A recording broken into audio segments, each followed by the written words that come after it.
تانی بدعتوں کی کس طرح خدمت کر رہا ہے. ہاں خیرت کا نام جو نور رکھ دیا جو نور کا خیرت. اچھا جناب علی، میں نے بڑھ کر عاشق مدینہ کے والد بزرگوار سے مصافحہ کرنے کی سعادت حاصل کی. ان سے پوچھا آپ کو اتنا بڑا رتبہ کیسے حاصل ہوا؟ آپ سرکار دو عالم کے ساتھ ہیں. تو انہوں نے فرمایا الحمدللہ مجھے یہ رتبہ میرے پیارے اور سعادت مند فرزند محمد الیاس قادری کے سبب عطا ہوا. پھر والد محترم نے فرمایا کہ الیاس بیٹے کو میرا بھی سلام کہنا، اور اس کی امی جان مرحومہ نے بھی اس کو سلام کہا ہے. باقاعدے جناب علی پورا فیک پہ فیک. جناب بیٹا جب باپ ادھر ہی موجود تھا تو گدھے تو مل کر کے اپنے بیٹے کو کیوں نہیں کہہ سکتا تھا بیٹا سلام ہو؟ وہی موجود ہیں، غنودگی میں سب سن رہے ہیں، پیغام پہنچائے جا رہے ہیں. اور اس طرح سے ایک صاحب بتلاتے ہیں کہ اللہ کے فضل و کرم سے ہمیں حضور اکرم کی زیارت ہوئی. سرکار نے ہمیں حکم دیا کہ محمد الیاس قادری کو میرا سلام کہہ دینا. اللہم زد فزد. اس قسم کی متعدد ایمان افروز بشارتیں موجود ہیں، مگر لمبے ہونے کی وجہ سے انہی پہ اکتفا کیا جاتا ہے. اچھا جناب علی، اہل اجتماع کی مغفرت ہو گئی. کیسے؟ ایک اسلامی بھائی کا حلفیہ بیان ہے، حلفیہ بیان رہتا ہے، کیونکہ دنیا جانتی ہے یہ گپ چھوڑتا ہے، یہ جھوٹے مکار لوگ ہیں، اس لیے حلفیہ بیان دیتے ہیں. کہتے ہیں حلفیہ بیان ہے کہ شب برات 15 شعبان کو لانڈھی کے قبرستان میں ہونے والے دعوت اسلامی کے اجتماع میں شریک تھا، مگر امیر دعوت اسلامی کا بیان شروع ہونے میں تاخیر کے سبب میں اکتا کر چلا گیا. نماز فجر کے بعد جب سویا تو خواب میں حضور اکرم کی زیارت ہوئی. آپ نے مجھ سے فرمایا نادان، لانڈھی کے قبرستان میں آج رات جو اجتماع ہوا اس میں جتنے لوگ آخر تک شریک رہے ان سب کو بخش دیا گیا. اگر تو بھی آخر تک شریک رہتا تیری بھی بخشش کر دی جاتی ہے. یعنی پبلک کو روکنے کا یہ بھی ایک بہانہ ہے کیا کہ حضرت کے اجتماع میں جب شروع سے آؤ اخیر تک موجود رہو. بخشش کی سرٹیفکیٹ اخیر ہی میں دی جاتی ہے. ہاں حلوے مٹھائیاں لاسٹ میں تقسیم کی جاتی ہیں نا. مدینے کی دھول کی برکت. کہتے ہیں کہ ایک اسلامی بہن کا حلفیہ بیان ہے کہ 3 دفعہ مجھے سرکار مدینہ کی زیارت نصیب ہوئی. اور یہ عورتوں کو تو شیطان پہلے ہی گمراہ کرتا ہے، پتہ ہی ہے. اچھا جناب علی کہتی ہے ایک دفعہ ظہر کی نماز کرنے بعد میں عاشق مدینہ محمد الیاس کی نعتوں کی کتاب مدینے کی دھول اٹھائی، عاشق رسول کا سوز و گداز میں ڈوبا پڑھنے لگی. بہرحال دل ہی دل میں استغاثہ بھی کر رہی تھی، اللہ کے نبی کو پکار رہی تھی. استغفر اللہ. اللہ کے نبی کے صحابہ تو نبی کو نہ پکارے ہیں. یہ کراچی کا یہ منحوس اس کی کتاب پڑھ کر کے یہ بہن ہماری یہ اپنے دل میں پکار رہی. اللہ اسے ہدایت عطا فرمائے. کاش یہ اللہ کو پکارتی.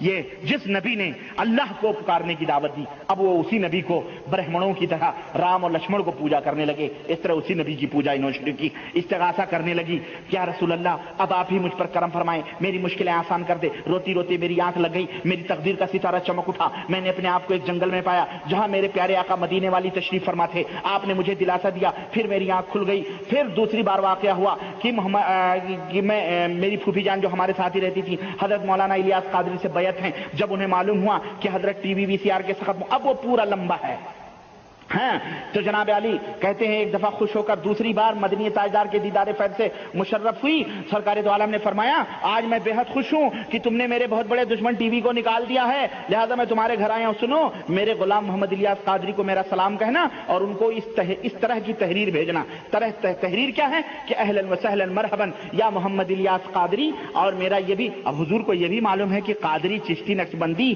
ہماری امت میں سب چل رہا ہے مسئلہ.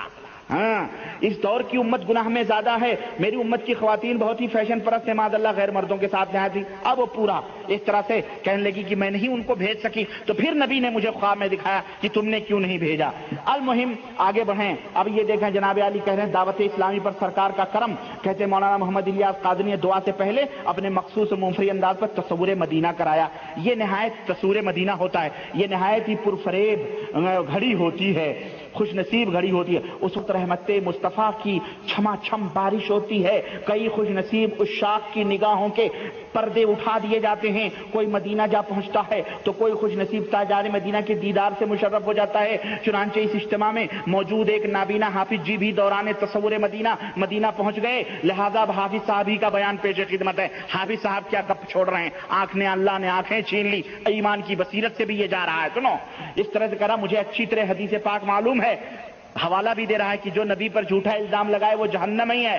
باقاعدہ تحقیق کے ساتھ تاکہ یقین کرو. اور میں کہتا ہوں تو جھوٹ بول رہا ہے مردود، تجھے شیطان نظر آیا تھا، نبی نظر نہ آئے تھے. سنو کہہ رہا ہے کہ مدینہ منورہ کی زیارت ہوئی، میں سنہری جالیوں کے کہہ رہا میں حلفیہ بیان دیتا ہوں کہ دوران تصور مدینہ مجھ پر غنودگی طاری ہوئی، میں مدینہ پہنچا، سنہری جالیوں کے روبرو حاضر ہوا، مجھے ایک نور نظر آیا، پھر میں نے محسوس کیا ہمارے پیارے سرکار مدینے کے تاجدار جلوہ افروز ہیں، مجھ سے فرما رہے ہیں، اور یہ آواز بھی بالکل واضح سنائی دے رہی ہے کہ محمد الیاس قادری کو میرا سلام کہہ دینا۔ بڑے بڑے ہنر ہیں فتنے پھیلانے کے، الیاس قادری ہی حضور کو سمجھ میں آتے ہیں، طاہر القادری نہیں سمجھ میں آیا ہیں؟ طاہر القادری کو سلام نہیں پہنچتے، الیاس قادری کو سلام پہنچتے ہیں۔ سنو، اب سارے سب فیل ہیں، اسی لیے ہمارے ہاں بریلوی بڑے جوڑ توڑ میں لگے ہوئے ہیں جناب، اس کو تو گمراہ گر بھی کہہ رہے ہیں ہندوستان کے بریلوی۔ سنو، کیونکہ روٹی اور پیٹوں پہ لات مار رہا نا، سارے مرید چھین چھان کے اپنے جھولی میں ڈال رہا ہے۔ اب جو لوگ یہ بیان پڑھتے ہیں وہ لوگ اسی سے مرید ہوتے ہیں، ساری کمائیاں بند ہو رہی ہیں، سارے پیر جا رہے ہیں ادھر ادھر، اس لیے اب اس کو گمراہ کرنے کی بھی، گمراہ قرار دینے کی پوری تقاضے چل رہی ہے، اور میں انشاءاللہ بتاؤں گا۔ کہہ رہے ہیں کہ اس طرح سے جناب علی محمد الیاس قادری کو میرا سلام کہنا اور اس کو میرا یہ پیغام دینا کہ 8 اور 9 شوال 1408 ہجری کو نبی صلی اللہ علیہ وسلم کو سب پتہ ہے کون سا سن چل رہا ہے اور کون سی ہجری چل رہی ہے، کون سا مہینہ چل رہا ہے، کون سی تاریخ ہے، اس تاریخ کو ملتان میں تبلیغ کرے، اور یہ بھی کہنا کہ غوث بہاؤالدین زکریا ملتانی رحمت اللہ علیہ کی قدم بوسی کرے۔ اعوذ باللہ، اے ظالموں، تجھے میرے نبی پر یہ الزام لگاتے ہوئے غیرت نہ آئی؟ بے شرم ظالم، جو نبی اپنی خبر کے بارے میں کہے کہ لا تجعلوا قبری عیدن، اللہم لا تجعل قبری وثنا یعبد، اے میرے اللہ، میری قبر کو وثن نہ بننے دینا، میری قبر کو وثن نہ بننے دینا تاکہ لوگ اس کی پوجا کریں۔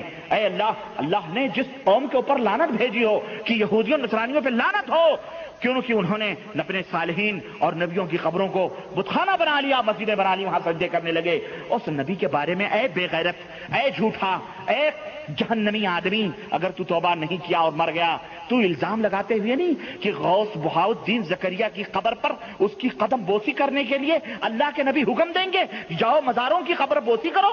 جس مزار کو ڈھانے کے لیے اللہ کے نبی نے حکم دیا، جن قبروں کو بٹھانے کے لیے اللہ کے نبی نے حکم دیا، آج وہی نبی مرنے کے بعد میں اگر قبر پرستی کی دعوت دیتا ہے، میرا یہ ایمان کہتا ہے کہ وہ نبی نہیں، وہ شیطان بولتا ہے، شیطان قبر پرستی کی دعوت دے گا۔ تجھے نبی نظر نہ آیا، تجھے شیطان آیا نظر، اور اس نے کہا میں سرکار والی مدینے والی سرکار ہوں، میں تجھے حکم دیتا ہوں بہاؤالدین زکریا کے قبر قدم بوسی کرنا۔ اور سرکار دو عالم کی زبان حق ترجمان سے میں نے جو آخری کلمات سنے وہ یہ تھے، رب حبلی امتی رب خیر الامتی۔ حکم سرکار کے ملنے پر ملتان میں 2 روزہ اجتماع کی تیاریاں شروع کر گئی، اور اس طرح بشارت عظما کے ہزارہ اشتہارات شائع ہوئے جنہیں ملک کے کونے کونے میں پہنچایا جائے گا۔ اس طرح لوگ کھچا کھچ جناب علی پہنچنے لگے، اور اس طرح سے الزام ہوا۔ پشاور کے آخری واقعہ بیان کر کے میں یہ مقدمہ ختم کر رہا ہوں۔ پشاور کے ایک بزرگ نے کہا کہ میرے کچھ دوستوں نے دعوت دی، حضرت صاحب کے بارے میں بشارت کا مژدہ بھی سنایا، لیکن میں نے اس کی طرف کوئی توجہ نہ دی، اور نہ ہی عاشق مدینہ سے پہلے کبھی باقاعدہ متعارف تھا۔ البتہ آپ کا نام سنا تھا لیکن آپ کو دیکھا نہ تھا۔ مجھے اپنی قسمت پر ناز ہے کہ اجتماع سے 2 دن پہلے میں نے خواب دیکھا، ایک نوجوان جس کے چہرے پر بزرگی کے آثار نمایاں ہیں، دل گواہی دے رہا ہے کہ یہ عاشق مدینہ محمد الیاس قادری ہیں۔ انہوں نے مجھے اجتماع میں شریک ہونے کی دعوت پیش کی۔ میں جب بیدار ہوا، میرا ضمیر پکار پکار کا اجتماع میں شرکت کا حکم کر رہا تھا، لہذا ان کی آواز پر لبیک کہتے ہوئے پشاور سے ملتان شریف روانہ ہوئے، قافلہ میں شریک ہو گیا۔ وہاں اجتماع میں جب عاشق مدینہ کی زیارت سے مستفیض ہوا تو خدا کی قسم یہ دیکھ کر میں حیران رہ گیا، میرے سامنے وہی شخصیت موجود تھی جسے میں نے خواب میں دیکھا تھا، جسے میں نے سمجھ آئی؟ اب تو نبی ہی خواب میں آتے تھے، اب جناب علی حضرت الیاس پادڑی بھی خوابوں میں جا جا کر کے لوگوں کو اپنے اجتماعات میں شریک ہونے کی دعوت دے رہے ہیں۔ پوسٹر کی ضرورت نہیں، خوابوں میں باقاعدے اجتماع میں شریک ہونے کے لیے حضرت ہی پہنچ رہے ہیں۔ پوسٹر کی کیا ضرورت ہے، اعلان کی کیا ضرورت ہے؟ ہاں، یہ شیطان ہے، یہ شیطان ہے جو اس طرح سے ان کو گمراہ کر رہا ہے۔ تو اس طرح سے یہ نیاز احمد سلیمانی قادری کا یہ مقدمہ اور یہ مصنف یہ تمام سب ختم ہوا۔ اب اس کے بعد میں یہ فیضان سنت بسم اللہ الرحمن الرحیم کی فضیلت میں جو اس نے گپیں ماری ہیں اور صحیح احادیث چھوڑ کر اس نے جو غلط ملک کیا ہے، اور اس طرح بدعقیدگی اس کتاب کے اندر، اللہ کی قسم کہتے ہیں جائیں کہاں پکاریں کسے، کس کا منہ تکیں، کیا پرشش اور جا بھی سگے بے ہنر کی ہے۔ کتے کو کون پوچھتا ہے؟ بے ہنر کتا، اس کو کون پوچھتا ہے؟ یہ اس میں لکھا ہوا ہے۔